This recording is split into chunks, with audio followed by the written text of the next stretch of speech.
Juste pour vous dire, tu sais, quand je dis que vous êtes Patreon, là, vous êtes en direct avec nous, hein, on vous écoute, on vous lit. Eh ben, le prochain sujet, c'est courtoisie de notre ami. Faut que je vois c'est qui avant que je dise des conneries. C'est Charles Dauphiné. Charles Dauphiné, c'est ton sujet à toi. La réalité rattrape Torres. Il vient d'arriver, je vais le commentaire. Il faut qu'on en parle, les gars. Notre ami, mon Lionel Messi de la MLS. Comme demande notre Patreon Charles Dauphiné, est-ce que la réalité rattrape Torres? Clairement oui. Et ce que je voulais juste dire un petit truc de 30 secondes. J'ai pas de statistiques nécessairement, j'ai ce que je vois sur un match. En tant que Torres, il avait ses quelques défauts et on dit souvent qu'il faisait des contrôles un peu trop approximatifs. Je pense aussi que les adversaires, ils l'ont vu. OK, on t'a donné 5 matchs. Now we got you, on t'a cerné. Et que je pense que les adversaires s'adaptent beaucoup mieux à Torres et au trident offensif Mialovic, Torres, Kyoto. Ils vont pas tous faire ils vont pas tous faire prendre comme Chicago avec Kyoto et Mialovic. Puis Torres, il souffre de ça parce que on a compris qui il est. Tour de table, first come, first serve. Bah écoute, il a fait. Oui, on peut dire qu'on a compris qui il est, on apprend à le connaître. Il faut aussi prendre en considération que ses débuts se sont faits avec un Mason Toy qui offre d'autres possibilités offensives et que il a un peu souffert de son absence. Kyoto, c'est une autre paire de manches. Je pense que ça reste des joueurs qui sont très compatibles. Simplement. Depuis quelques semaines, le jeu offensif est un peu plus poussif et on a le match Orlando qui est un trompe-l'œil puisque c'est un match qui est à 10 contre 11 et je le dis toujours, ces matchs-là ils sont compliqués à analyser, ces 3 points pris sur une pelouse hostile, très bien, mais après c'est compliqué d'analyser la qualité de la production. Mais pour Torres, je crois que il a de toute façon il a un style de jeu qui est Instinctif. oui, effectivement, mais qui est dû pour énerver les partisans. C'est quand tu es un joueur très dribbleur, ça passe ou ça casse. Ouais. Effectivement, quand le club est un peu plus en réussite, généralement, bah, tu reçois beaucoup de compliments. Quand le club va moins bien, tu es directement le joueur qui est ciblé. Et ça, c'est-à-dire tous ceux qui sont dans son profil-là, dans tous les clubs, dans tous les clubs européens et ailleurs, ils savent que c'est un petit peu ça leur destin. Mais après, Torres, il est aussi sur le terrain parce que pendant un moment, il n'y avait pas non plus de concurrence qui émergeait. Je veux dire, il remplaçait personne.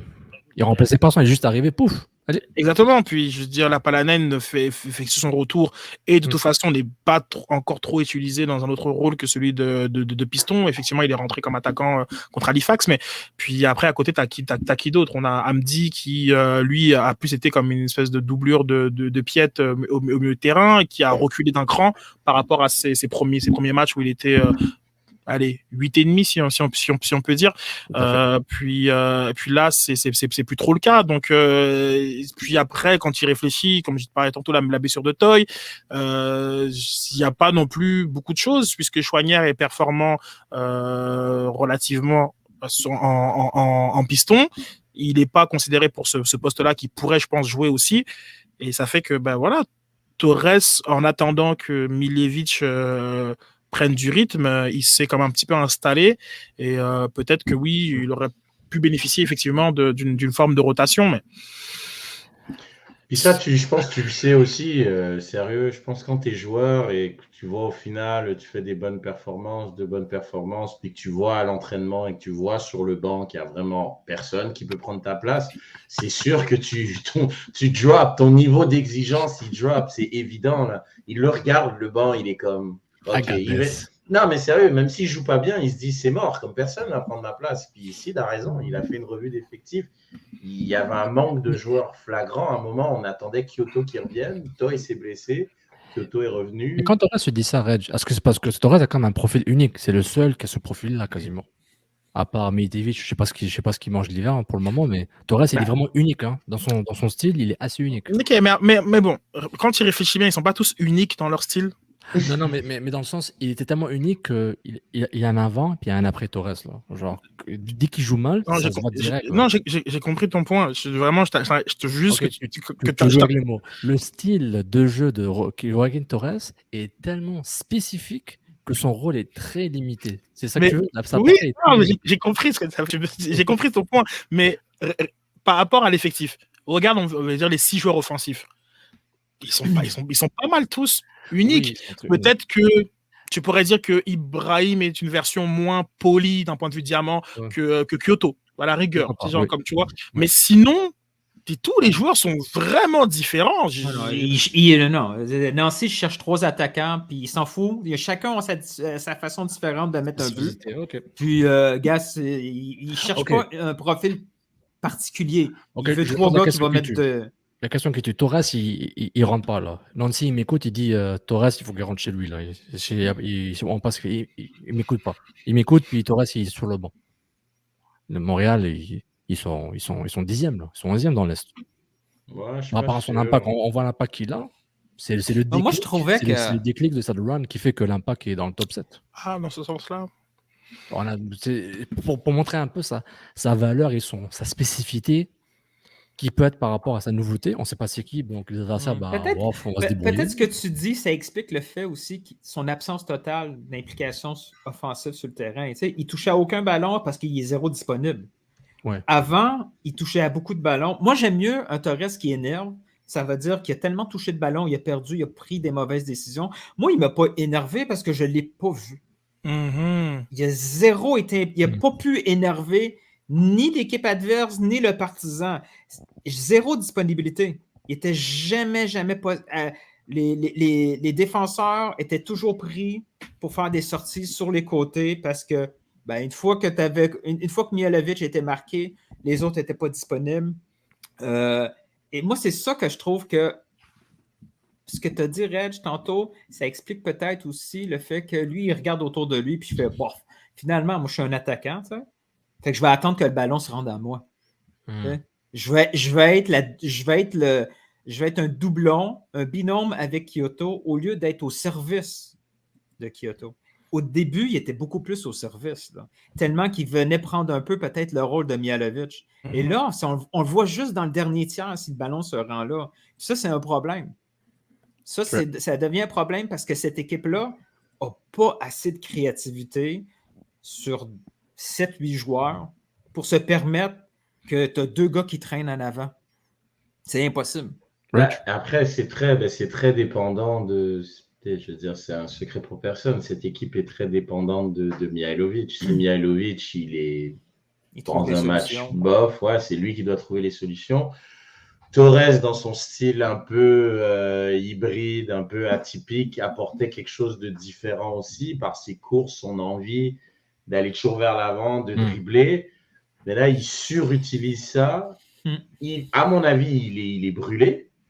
Il est brûlé parce qu'il joue tout le temps, parce qu'il n'y a personne sur le banc qui peut faire ça. Moi, je pense qu'un Ibrahim, il a montré some sparks, comme on dit, mais il a quand même ses limites aussi, tu vois. Je pense que mais c'est un joueur qui est très, très jeune, genre, donc il ne doit même pas faire partie d'une rotation quelconque. Je pense que c'est un gars qui a des minutes en fin de match. Genre, je trouve l'effectif est mince. On parlait, on se projette au mois de mars, on se disait, waouh, avec nos effectifs, les joueurs, et avec Sof qui avait fait genre son montage, il y avait plein d'options. Et Hurtado est parti, il n'a pas vraiment été remplacé. Hamdi, des fois, il joue au milieu de terrain. Non, mais c'est vrai, je veux dire, numériquement, il n'a pas été remplacé. C'est pas un gros manque, mais c'est un joueur qui, mine de rien, il rentrait quand même assez souvent. Sedic, il n'a pas vraiment été remplacé non plus. Peut-être qu'un joueur comme Chouanière était peut-être à jouer plus. Moi, je pense que Chouanière, c'est un joueur qui doit jouer un petit peu plus haut sur le terrain, mais là, on l'utilise plus comme. Tu sais, donc, au final, on se retrouve avec des joueurs qui jouent peut-être pas tous à leur poste. Il y a un déficit au niveau du nombre parce que la blessure de Toye, elle fait mal, sachant qu'en plus, il était dans une très bonne dynamique. Lui non plus n'a pas été remplacé. Parce qu'on avait hâte de voir peut-être un Mason Toye avec un Kyoto, parce que Toye a bien joué quand Kyoto était blessé. Kyoto est parti à la Gold Cup, il est revenu, puis là, c'est un autre Kyoto. C'est le Kyoto de l'année dernière qui a la dalle, qui a faim, qui fonce et qui fait des différences. Mais malheureusement, il est tout seul devant. Parce que Torres, je pense, il est en sur-régime. Mais ça lui ferait du bien d'aller sur le banc. Mais si on le met sur le banc, on met qui? Johnson? Non. Donc, Lapalainen? Peut-être. Mais bon, tu vois, c'est ça. C'est faute de mieux, en fait, qui fait qu'il joue tout le temps. Puis le fait qu'il joue tout le temps, ça se voit qu'il est brûlé. Puis il est plus lucide dans ses choix. Là, il fait un peu n'importe quoi. Genre, il se dit, je suis un mec qui dribble, je vais vite, je vais voir ce que je fais. Puis ça m'a marqué dans le match de Chicago où c'était mon premier match au stade aussi. Puis son match est symptomatique un peu du gars qu'il est maintenant. Puis je peux comprendre pourquoi ça énerve parce que ses contrôles sont pas bons, il fait pas toujours le bon choix, puis il croque beaucoup, quoi. Donc c'est frustrant. Mais je trouve ça marrant que beaucoup de gens sont pleins du match contre Nashville, alors que Nashville, Montréal a bien joué, honnêtement. Puis c'est une régression avec Chicago-Columbus, relativement. Par rapport à Chicago-Columbus, Montréal avait très bien joué. Torres était bon, personnellement. C'était pas le Torres contre les Red et avant les matchs de folie, là, mais en tout cas, je trouvais qu'on était trop dur par rapport à Nashville. Mais oui, je trouve qu'il a clairement, puis bon, comme dit Charles, parce qu'on commence avec Charles, on finit avec Charles. On revient à Balou. Peut-être c'est Balou qui va être le nouveau Torres. On va commencer par le voir 30 minutes avant de le voir 90. C'est un patrimoine. Moi, je suis là pour aider. Là. Moi, mais donc, je regardais un petit peu comment ça s'appelle la carte de chaleur de notre ami Torres. Puis là-dessus, on voit qu'il ne va pas dans la surface de réparation. Il y a un tout petit peu de bleu ici, là, sur le côté. Je vais essayer d'augmenter pour que vous voyez mieux. Est-ce que vous voyez mieux un peu ou à peine? C'est l'inverse. Non, c'était bien avant. Ouais, c'est bon, là. Okay. Comparez à Mihailovic pour le fun. Donc, je vais comparer à d'autres. Puis Torres, donc vous voyez bien, il y a un tout petit peu de bleu ici. On va d'abord commencer par Kyoto. Là, on est quand même on est ailleurs où il y a vraiment une grosse présence dans la surface de réparation. On va comparer un autre qui est rentré à un poste d'attaquant. On a ces poches là pour la Palainen, mais qui a joué, si je m'abuse, même pas 10 minutes, 10 ou 15.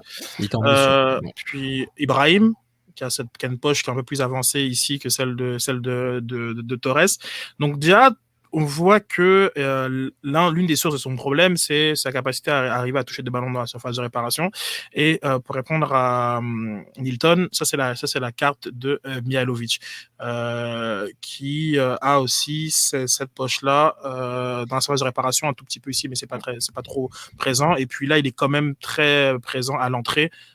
Et même aux 20 mètres où il est installé. Donc à la fois à l'entrée du premier tiers et à l'entrée de la surface de réparation.